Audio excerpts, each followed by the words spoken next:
Friends, మీరు SQL లో master కావాలి అనుకుంటున్నారా? ఇన్స్టిట్యూట్ లో కూడా సరిగ్గా ట్రైనింగ్ ఇవ్వలేదా? మీరు ఫ్రెషర్సా? అయితే ఈ వీడియో మీకోసమే. 30 days లో మాస్టర్ ఇన్ ఎస్క్యూఎల్ కావడం ఎలా చెప్తాను 3 సింపుల్ స్టెప్స్ తో. ఎస్క్యూఎల్ నేర్చుకోవాలంటే కావాల్సింది dedication, planning and execution. First మీరు ఏ టైం లో ప్రాక్టీస్ చేయాలి అనుకుంటున్నారో ఐడెంటిఫై చేయండి. అది స్కిప్ చేయకుండా చూసుకోండి. అలాగే డైలీ 1 hour స్పెండ్ చేయాలి రీడింగ్, ప్రాక్టీసింగ్ కి. ఈ టైం కూడా స్కిప్ చేయకూడదు. ఫస్ట్ 30 minutes రీడ్ చేసి తర్వాత 30 minutes లో ప్రాక్టీస్ చేయాలి. Don't postpone it. ఇప్పుడు ఎలా నేర్చుకోవాలో చూద్దాం. నోట్బుక్ లో ఆ డేటాబేస్ సంబంధించిన DDL, DML, DCL, DRL, joins, set operators, Windows functions, string functions, numerical functions, date functions అన్ని నోట్బుక్ లో రాయండి. పెన్నుతో బుక్ లో రాస్తే గన మైండ్ లోకి బాగా ఎక్కుతుందని ఒక సామెత ఉంది. మరి ఏ డేటాబేస్ చూస్ చేసుకోవాలి? ఒరాకిల్, మైఎస్క్యూఎల్, పోస్ట్గ్రేస్క్యూఎల్, టెరాడేటా, స్నోఫ్లేక్, బిక్వెరీ ఏదైనా కానీ మీరు ఇన్స్టాల్ చేసుకోండి. లేకపోతే ఆన్లైన్ లో సబ్స్క్రిప్షన్ తీసుకోండి 30 days. ఆ సంబంధించిన కమాండ్స్ మొత్తం రాయండి. ఇప్పుడు ఒక ఎగ్జాంపుల్ మీకు డీటెయిల్ గా చెప్తాను ఎలా ప్రాక్టీస్ చేయాలి అనేది. ఫస్ట్ మనకు డేటాబేస్ కావాలి. సో క్రియేట్ ఏం చేస్తుంది? మనకు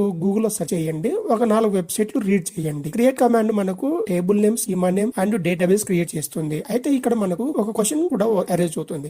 how to create a table, how to create primary key and foreign key relationship table, how to create a table using existing table with data, how to create a table structure only using existing table only. ఇలా మీరు ఒక command ని different methods read చేసి practice చేస్తే గన మీరు ఎప్పటికీ మర్చిపోరు. ఇలా మీరు ప్రతి కమాండ్ ని గూగుల్ లో సెర్చ్ చేయాలి, రీడ్ చేయాలి, ప్రాక్టీస్ చేయాలి. Thanks for watching my video.